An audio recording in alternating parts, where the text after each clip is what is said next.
why don't you two work together at the minute or anymore? Because Derek's just like basically completely fucking selfish. Don't have an inch of loyalty in him. Fucking, no, I'm joking.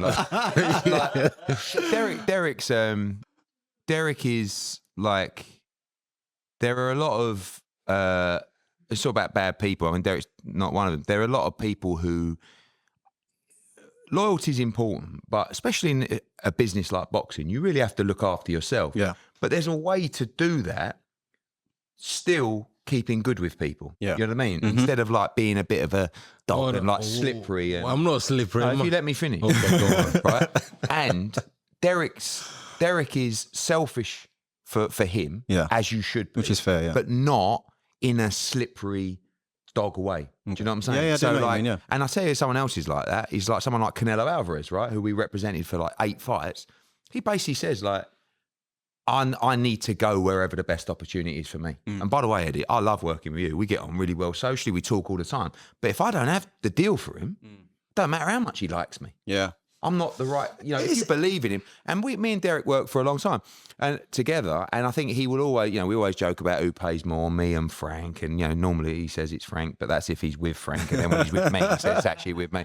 But I'm a slut. But, well, you said it, but, but the reality is what's important is that he will always be able to say, Matchroom are good people. Yeah. Eddie, be fair, he'll tell you the money and you'll get it. You'll get it straight after the fight. There'll be no arguments. There'll be no, you won't be waiting. There won't be any lies. There won't be any of this. Sometimes maybe you can get more money elsewhere.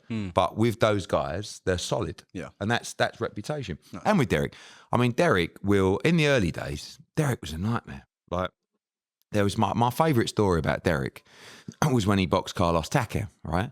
And I get a phone call on fight week, and it was his fight, I didn't want to tell him at the time, was like really important to the pay-per-view because the main event was okay, but like his fight with Takam, we needed it. It was a big, And Tony Belleu phoned me up on the Monday or something, and he's like, I think Del Boy's got a problem with his shoulder or something. And it's hard because like Tony's like one of my best mates, and he's also really close with Del. Yeah. So he's like, and he's loyal as they come. Tony's like, oh yeah. So I thought to myself, like Tony was letting me know to try and kind of do me a favour by letting me know. But Del had told Tony, probably because he knew Tony was going to tell me, right? So ultimate manipulation. Yeah, right? So I'm thinking to myself, now, he may have a bad shoulder, but I know what he wants. Yeah. He wants more money. Right? So I go to Tony, right, let's fuck Derek off and let's get David Price in, right? And Tony goes, oh, well, I don't know if Derek's out. I said, no. Just fuck him off, Tone. I said, I can't be bothered with him.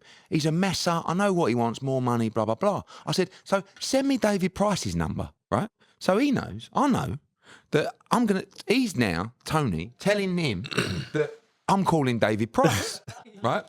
So I did message David Price and just wanted to find out. He weren't available. I thought, shit.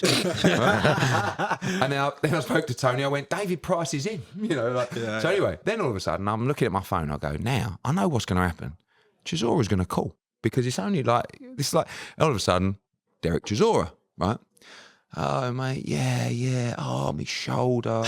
Oh, I don't think I can fight. Blah, blah, blah. I'm like, Del, how much you want? Can't remember what it was, 50 grand? I can't remember what it was. He goes, he didn't even go, it ain't about the money. He just goes, I want another 50 grand. Right? And I'm like, I think you might have said 75 or whatever it was. I went, Del, are you joking, mate? I said, this never happens. You never renegotiate a purse on fight week.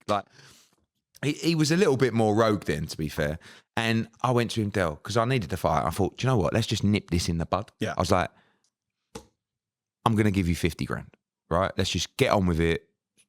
Strap your arm up, take a couple of paracetamols, off we go. And he's like, thank you, see you Saturday. I'm like, But anyway, goes in, career best performance, right, against Carlos Takam. It was unbelievable. I was actually convinced, he weren't going to win that fight, especially with his bad shoulder. Right. Anyway, knocks Carlos Takam, spark out, right? We get on I jump in the ring. I've never been so pumped. Yes, grabbed hold of him, come down to the apron to do the interview with Sky, and the O2's going mad, and I went, I'm going to say it because he's a warrior and he won't say it. He went into that fight. He shouldn't have even been fighting tonight because of his shoulder injury. He was going to pull out and he just went, no. He grabbed the fight. He goes, I was just saying that to get more money. Live on air. Like, wasn't even like, didn't even tell me backstage.